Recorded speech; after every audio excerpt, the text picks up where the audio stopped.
Adam Keeble has asked, though, on the subject of calendar changes, with the current COVID situation, of course, forcing several tracks off the calendar, if you had free rein to add any new circuits to the series, which ones would you choose? Are these circuits without safety records, or are these circuits with safety records?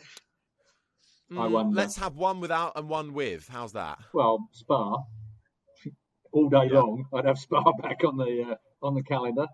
And with a safety record, it's bloody hard, actually, finding one with a safety record that's up to MotoGP spec. But you're probably talking about Ricard or somewhere like that, south of France, that probably could come up to spec fairly easily. But I think we'd all die of some confusion just by the paint job around Ricard, go boss-eyed just trying to ride around it, looking at the... whoever thought of that paint job at Ricard? Honestly, stupid now.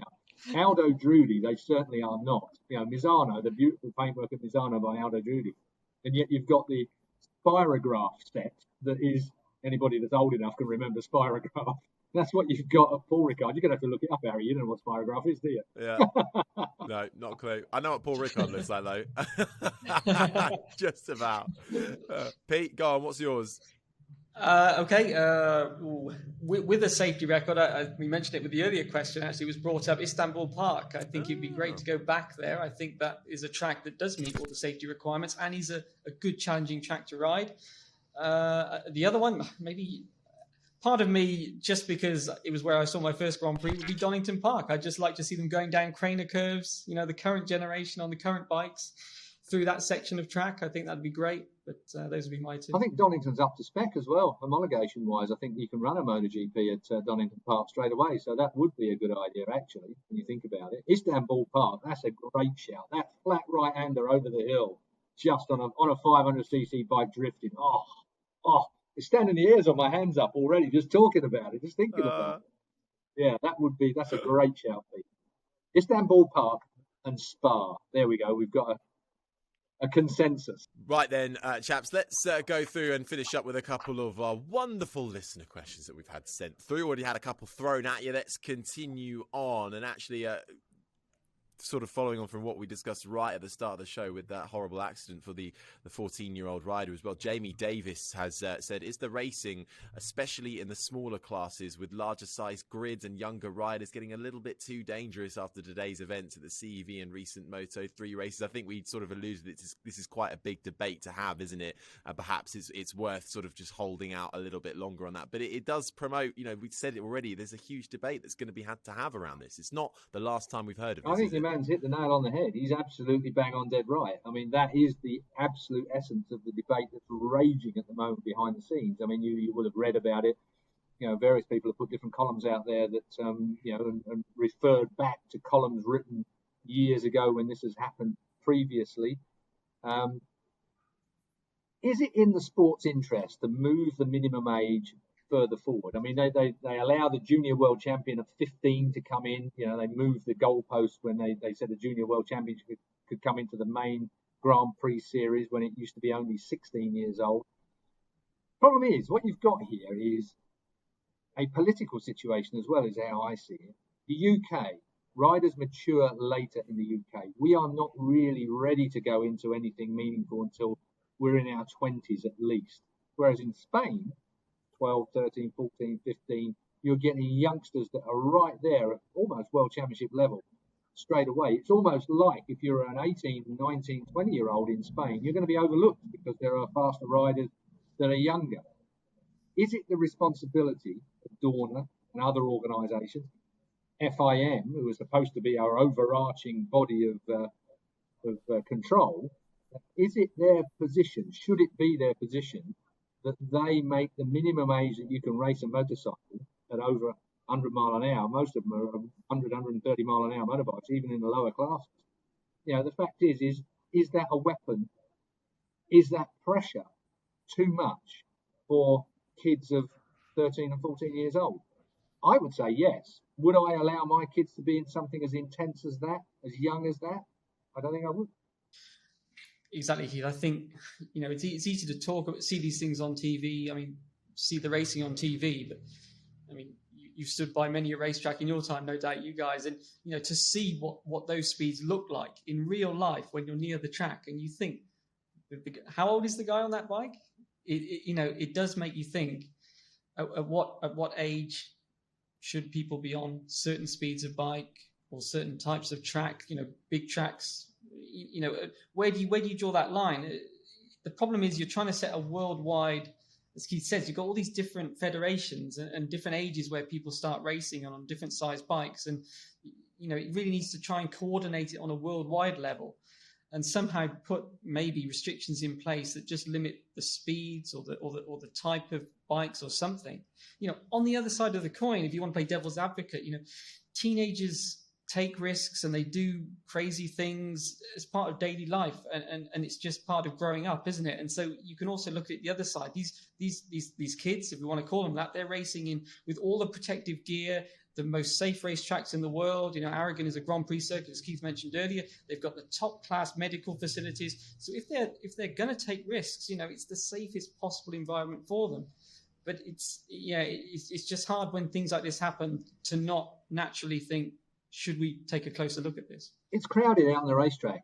When you've got 30 kids racing very similar motorcycles at similar speeds, the factor is then when something goes wrong in the middle of that pack, is it going to be any different from a 14-year-old to an 18-year-old?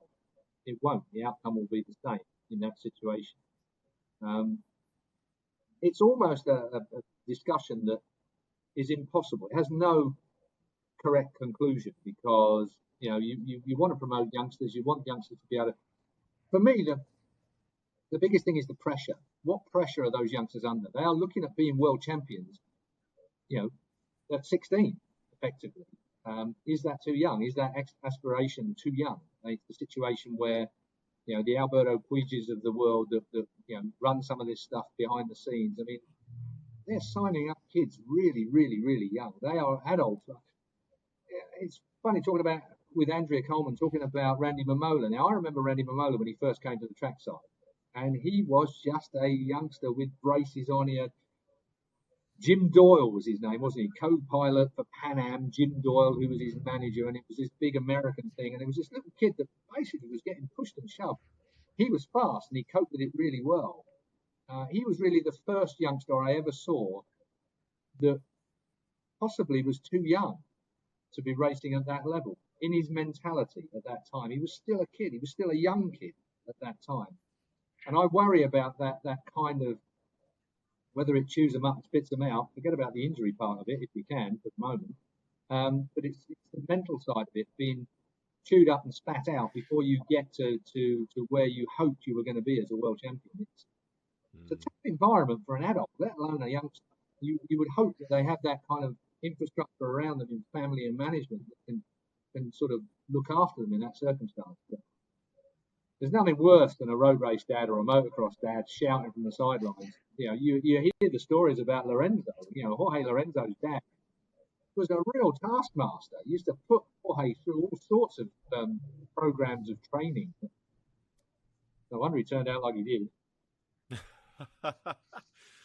Well, I mean, you've said it all there. Especially with athletes just getting younger and younger by the year, it's incredible what they are able to put themselves through. But Jamie Davis there asking the question that very much needs to be asked. So thank you for sending that through, and I'm sure that debate will continue to roll on.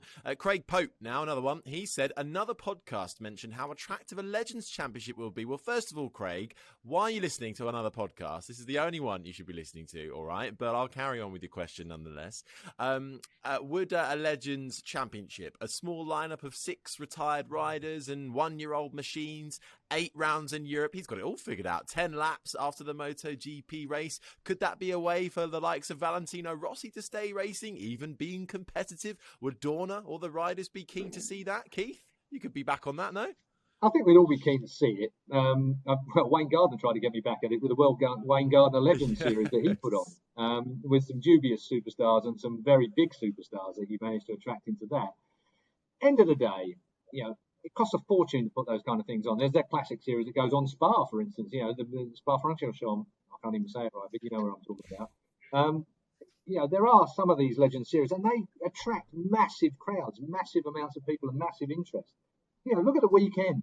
You got the Ducati Tri-Option Series, and you got Walker and McGuinness. The biggest cheer of the weekend was when those two were up on that podium. I mean, it was massive. There's nothing people. You've got your fan base. You follow. In my day, of course, it was Kenny Roberts, Barry Sheen, people like that. You were just in awe of them all the time when I was coming up to the ranks, and to see them perform in a series on modern motorbikes would be just great. Of course, you've got that in your mind all the time, but is it viable? I don't know. I mean, maybe it's a one-off classic event, sometime, but I can't see it as a series.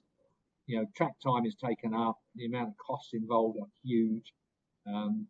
And probably some guys have made quite big money in their careers, but some haven't, so they'll need paying, which is always a little tricky when budgets are involved like that. And it would be my excuse for not having to do it. No, you're not paying me enough. Because there is nothing worse than being a legend in your own mind, but not being on the track. Yeah. Well, when your ambition is outweighed. When your talent is outweighed by your ambition, you're screwed, really, aren't you? Anyway, right, well, hang on a second. What did you say? Yeah, terrible. Right, we've got one final question for you both here from Daniel Patrick Coyle. As I was cutting the grass the other day, I was talking to myself and said, "I got it. Let's go back in time. 250cc." 350cc, 500cc for MotoGP classification, but with a new twist: 60, 80 and 100 kilogram minimum weights, and all supercharged. Moto 3 and 2 are singles, MotoGP are twins. What do we make of that? Tell you what, I love the way that it's so detailed. I know. It's not a random question, is it? This is something that somebody's thought about. He's put this out there and gone, that's what's happening, get behind it. Unfortunately, it's down to manufacturers, what they want. It's what the manufacturers are prepared to prep, how much the manufacturers are prepared to put in with whatever they're looking for later in life, later in their development. As you know, and from age alone, I'm a two-stroke man. And I still believe that at some stage down the road, two strokes are coming back, one way or another. As long as it doesn't go, the all-electric thing, as we debated before, was always concerned me slightly.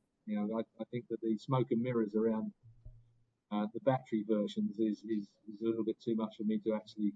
I'm not an anti-vaxxer, but I'm not great when it comes to battery life in a racing motorcycle. We are where we are because of manufacturers. I think people agree with that. Exactly. I mean, if we want all these manufacturers that we've got in the sport, we have to be racing with machines that they want to spend an awful lot of money developing. And that's the key. I mean, unless they're selling bikes or bikes that they can, compare in some way with the models in the showroom, then, they're not going to want to invest in the sport. And, I have to say, with all that detail in, the planning of the question, I think he must have a very, very big lawn. I think that's, maybe it's a stately home or something. I don't know, but well done on that. But I mean, it'd be great. I mean, those weights as well, super lightweight and power and everything. But that's the issue, is you're trying to keep the manufacturers involved. And KTM, keeps talking about two strokes. KTM, I think, their bikes, they do injected two strokes. They've kept the two stroke going, modern two stroke design, efficient, clean. So it's not that all manufacturers are against them, but you need all of them on board, and that's the trouble. We've seen that the Japanese manufacturers don't want to go down the two stroke route. European ones, certainly some European ones, are really pushing that still. So we don't know quite where we're going to end up with the future, whether it will be, two strokes coming back, electric, as we've said before. It'll probably be a bit of everything, different ideas, different situations. But I think, the class that we've got now, the manufacturer interest is the key. You need the support of the manufacturers, because without that, it's really hard to have a championship. And that's why Dawn has been really clever with the technical rules. The manufacturers decide them. They're kind of left, lock them in a room and you tell us what you want. If they want a rule change, the manufacturers all have to agree it amongst themselves. It's only in very exceptional situations where the championship organizers will kind of go, no, you need to change something. So the manufacturers are all involved in the sport, in what the bikes that we're racing. They decide the rules, the technical rules. And that's the key. That's the key to the success, I think. Well, if they ever come up with a hot air class, I'm in. I think we could all have a fair stab at that, because that just about brings us to the end of another MotoGP Crash podcast. Thank you, gents, for all of that. Thank you, Daniel, for sending in that final question as well. Well, statement, really, I suppose. But always brilliant to have your input as well. The good news, next week, it's race week, so we can preview the race as well. Keith's going to be back with his Insider's Guide. It's all happening for Styria as well. We're also going to have a chat about the MotoGP technical freeze, whether that should be carrying on or whether we should take a little closer look at that as well, and all the usual bits and pieces, plus your questions as well. Get in touch. Send them in all the usual ways.